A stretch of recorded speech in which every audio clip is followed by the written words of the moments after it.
మాజీ మంత్రి హరీష్ రావు మాట్లాడుతున్నారు. లైవ్ లో చూద్దాం. గోదావరి నది పుష్కరాలకు రూపాయి ఇయ్యరు.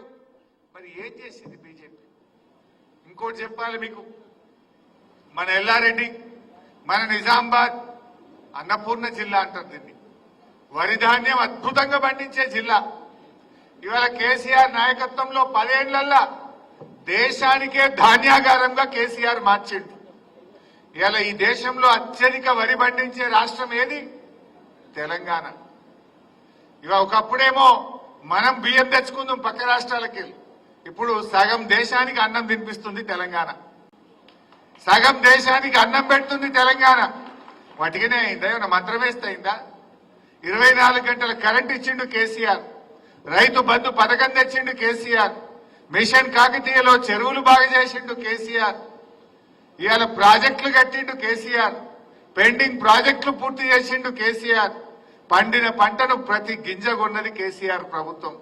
ఇట్లా ఎన్నో మంచి కార్యక్రమాలు చేసినాం కనుక ఇవాళ దేశానికి ధాన్యాగారంగా తెలంగాణ మారింది.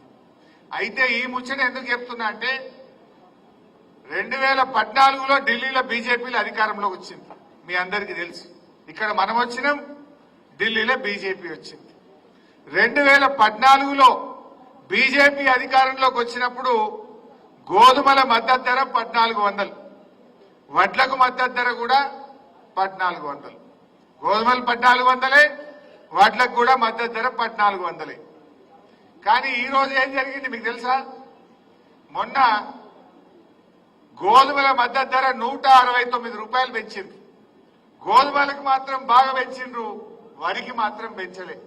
ఈ రోజు గోధుమల మద్దతు ధర 2585 రూపాయలు. వడ్లకు మద్దతు ధర ఎంత? 2369. అంటే వడ్ల కంటే గోధుమలకు 216 రూపాయలు ధర ఎక్కువ పెట్టిండు మోడీ గారు.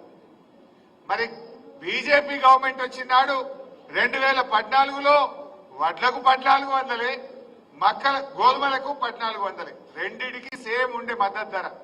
కానీ ఈ రోజు చూస్తే గోధుమల మద్దతు ధర 216 రూపాయలు పెంచింది. అంటే దక్షిణ భారతదేశంలో పండేటి ఏమో వడ్లు, ఉత్తర భారతదేశంలో పండేటి ఏమో గోధుమలు. అంటే మోడీ ఇలాకాల వాళ్ళ గుజరాత్లో, వాళ్ళ ఉత్తరప్రదేశ్లో, వాళ్ళ ప్రాంతంలో పండే గోధుమలకేమో ధర పెంచిండ్రు.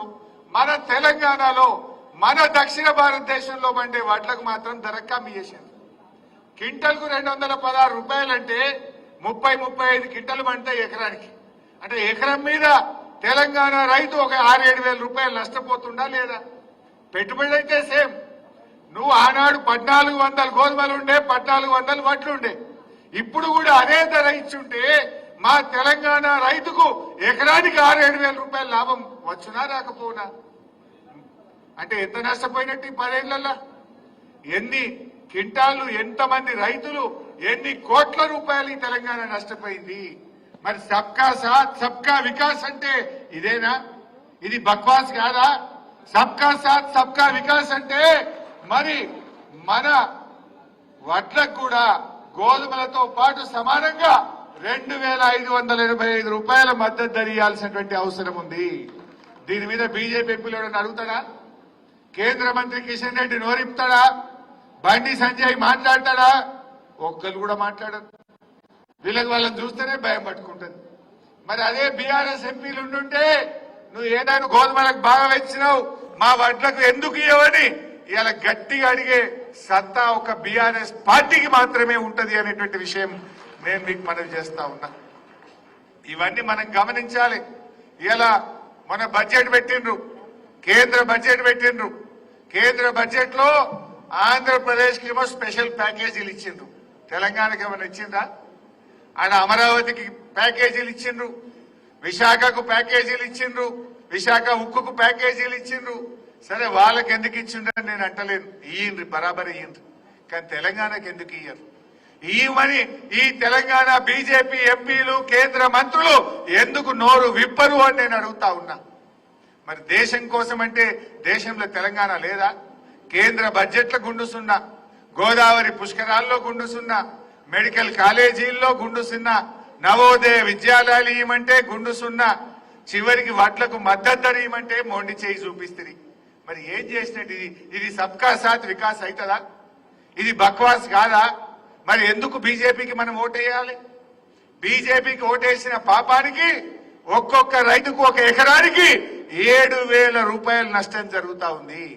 అంటే బీజేపీకి ఓటేసి 7,000 తుట్టి కావాలన్నా మన రైతు? మనం ఓటేసుడెందుకు, 7,000 నష్టపోవుడెందుకు? బీజేపీని కళ్ళు తెరిపియాలంటే మా తెలంగాణలో పండేదే వరి. మా తెలంగాణలో 80% వరే పండుతుంది. మిగతాదంతా కూడా తక్కువ ఉంటుంది మనకు. మరి ఆ వడ్లల్లో ఇవాళ అన్యాయం అయితలేదా? ఆనాడు 2014లో ఢిల్లీలో బీజేపీ అధికారంలోకి వచ్చినాడు వడ్లైనా వరి అయినా గోధుమలైనా 1400 ధర ఉండే. ఇప్పుడు ఎందుకు మారింది అంటే వాళ్ళ మనుషులకు మాత్రమే వాళ్ళు సేవ చేస్తారు. తెలంగాణలో పెట్టుబడులు పెట్టాలంటే నిధులు ఇయ్యరు, తెలంగాణ పరిశ్రమలకు నిధులు ఇయ్యరు, తెలంగాణ రైల్వే లైన్లకు నిధులు ఇయ్యరు, తెలంగాణ హైవే పనులు ఆపుతారు. ఇలా హైదరాబాద్ చుట్టూ రీజనల్ రింగ్ రోడ్ 5 ఏళ్ల నుంచి గాలినే ఊలాడుతున్నది.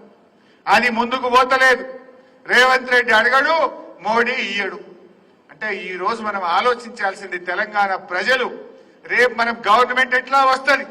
ఖచ్చితంగా రేపు వచ్చే గవర్నమెంట్ బీఆర్ఎస్ గవర్నమెంటే. అయితే ఎమ్మెల్యేలు రాష్ట్ర ప్రభుత్వం కాదు, దాంతో పాటు కేంద్రంలో కూడా కీలక పాత్ర పోషించాలంటే బీఆర్ఎస్ పార్టీ ఎంపీలు గెలవాల్సిన అవసరాన్ని కూడా ఇవాళ మనం గమనించాలి. ఎంపీలు ఉన్నాయి కనుకనే ఒక రీజనల్ పార్టీ ఆంధ్రప్రదేశ్ లో బలంగా ఉంది కనుకనే ఇలా ఆంధ్రప్రదేశ్ కు నిధులు వస్తున్నాయి. రేపు తెలంగాణకు నిధులు రావాలంటే, మన హక్కులు మనం పొందాలంటే, మన వాటా మనకు దక్కాలంటే ఇలా రాష్ట్ర ప్రభుత్వమే కాదు ఎంపీలుగా కూడా బీఆర్ఎస్ నాయకులే గెలవాల్సినటువంటి అవసరం ఉంది. ఇలా అన్ని అర్థమైనవి. రేవంత్ రెడ్డి వచ్చినాక ఏముంది? అన్ని తిరోగమనమే కదా. భూములు అమ్ముతున్నాయా? ఇప్పుడు ఈడ భూముల ధరలు తగ్గినాయా పెరిగినాయా? ఏమైనాయి? రేవంత్ రెడ్డి వచ్చినాక పన్నులు వేసుడు తప్ప కొత్తగా ప్రజలకు ఇచ్చింది ఏం లేదు. అయితే రద్దు లేకపోతే పన్నులు వేస్తాడు. ప్రజల మీద భారం వేసిండు. బీర్ల ధరలు పెంచిండా లేదా? విస్కీ ధర పెంచిండా లేదా? విత్తనాల ధర పెంచిండా లేదా? ఆర్టీసీ బస్ ఛార్జీల ధర పెంచిండా లేదా? అన్ని పెంచుడే. ఆడోళ్ళకు ఫ్రీ అన్నాడు, మగోళ్లకు డబుల్ చేసిండు. ఆడోళ్ళకు ఫ్రీ అన్నాడు, మగోళ్లకు డబుల్ టికెట్ కొడుతుండు.